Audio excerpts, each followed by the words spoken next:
Hey everyone, welcome back to the channel. So, Atomfall is finally released, and the buzz all about the internet is whether it's the next Fallout game or not. So, the question is Atomfall the new Fallout? Well, no, not exactly. Sure, it does have some similarities with Fallout, but it is missing some key ingredients, like character customization and other RPG elements that we all love from the Fallout games. But don't go anywhere just yet, guys. Atomfall is actually a decent game in its own right. At its heart, Atomfall is a first-person action game. It's set in an alternative history Britain in the late 1950s, but it's based around a real-world event. There was a fire at the Windscale nuclear reactor, one of Britain's worst nuclear accidents. It actually led to radioactive isotopes being released into the atmosphere. And what Rebellion have done, the developers behind this game, they've kind of woven that real world event into this alternative history Britain. So yeah, let's take a look. To start with, there's a great selection of different difficulty settings you can choose, from very easy to actually very hard, and you can even customize it yourself so you can suit your own needs. As you can see here, there's a hell of a lot of options to choose what's on and off in the game, depending on what you like. We'll go with the brawler option here, because it actually has some options that are turned on that make it a bit easier to navigate around the world to find where quests are and so on. Windscale, the pride of Britain. Nestled in the picturesque Lake District, the state-of-the-art atom plant has transformed this rugged landscape into the envy of its northern neighbors. Scientific progress waits for no one. The public has nothing to... Is anybody there? I need help. Who are you? What are you doing in here? I thought this place was secure. Where's Dr. Powell? You have several options when interacting with the NPCs in the game world, each of which influences their responses and the information they share with you. This introduces various approaches to engaging with the game, granting the players flexibility to play the game how they want to play it. You don't always have to be the good guy, you can be a bad guy or, indifferent with the person you're talking to. Very similar to the Fallout games and other RPGs. In fact, you could turn around and kill this guy if you wanted and take what you need from him. And the crafting in the game is you picking up items off the floor and you can bind them together to make items. Please, a bandage. Please help me. So this section of the interface serves as the journal, where all your quests and essential information are stored.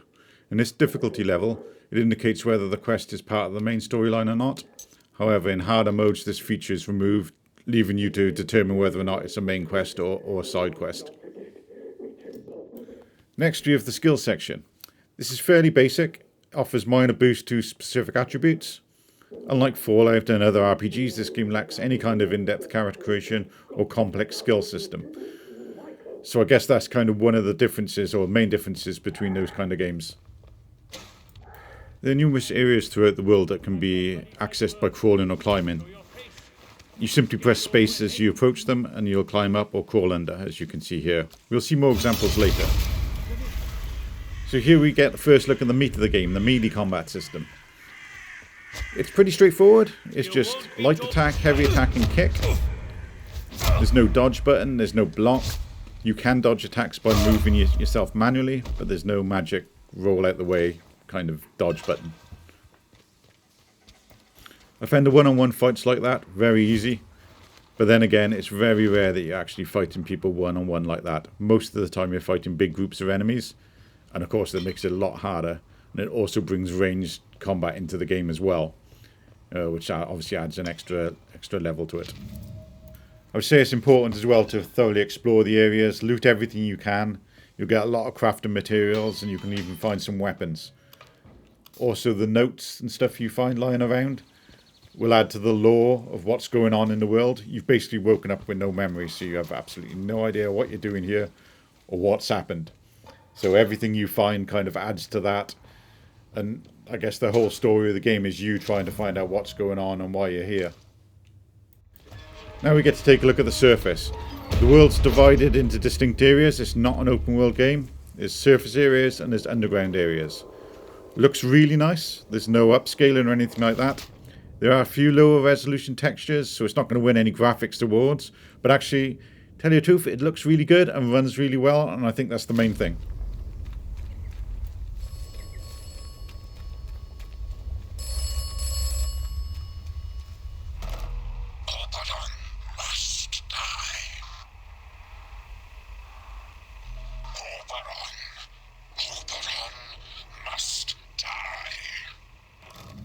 Yeah, again, there's little things like this throughout the game that kind of add to the story and the mystery of what's going on.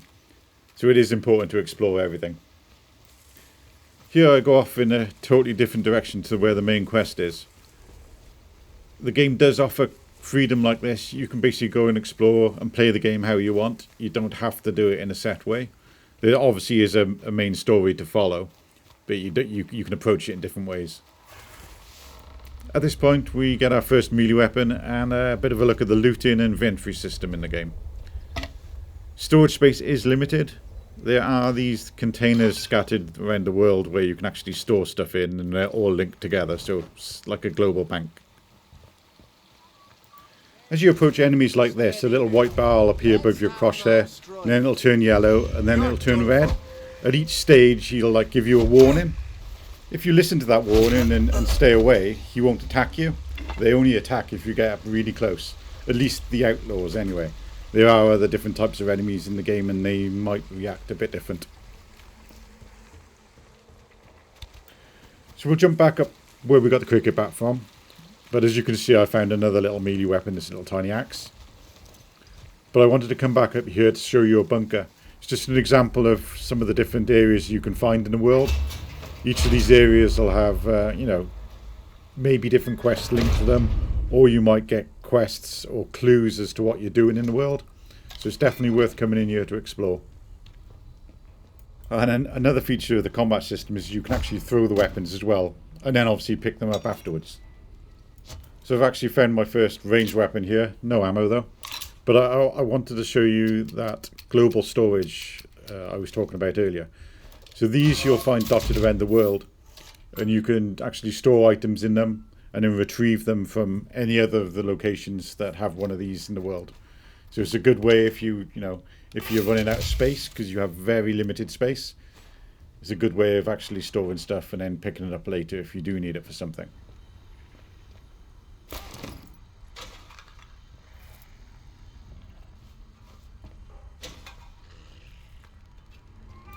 We get to see one of the other NPC type mobs here, these weird blue guys.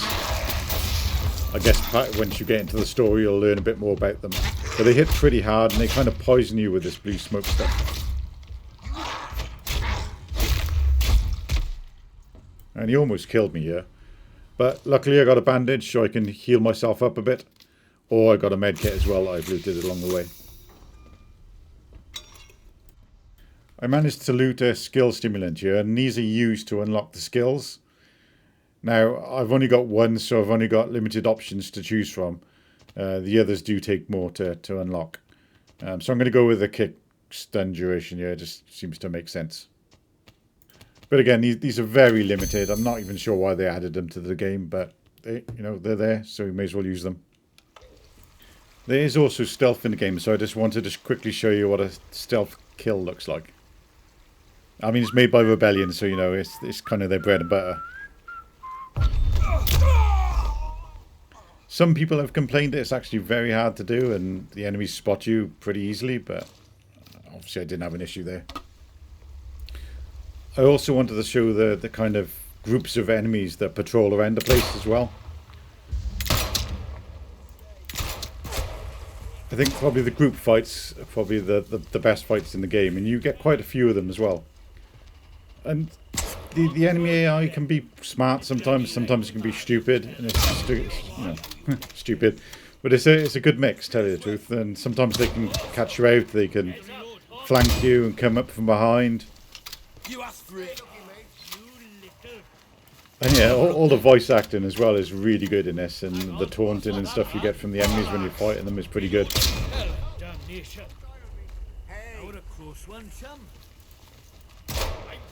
Quite early on in the game, depending on what route you choose to take, I guess, you'll get to this village. It's kind of like a mission hub, I guess, where you get to meet some of the key factions in the game. But I just wanted to show that the village kind of feels alive. There's lots of different events going on as you're walking through it. Like this, for instance, where they're just kicking a woman out of a house. You know what the captain said? We have to move anybody vulnerable inside the inner perimeter.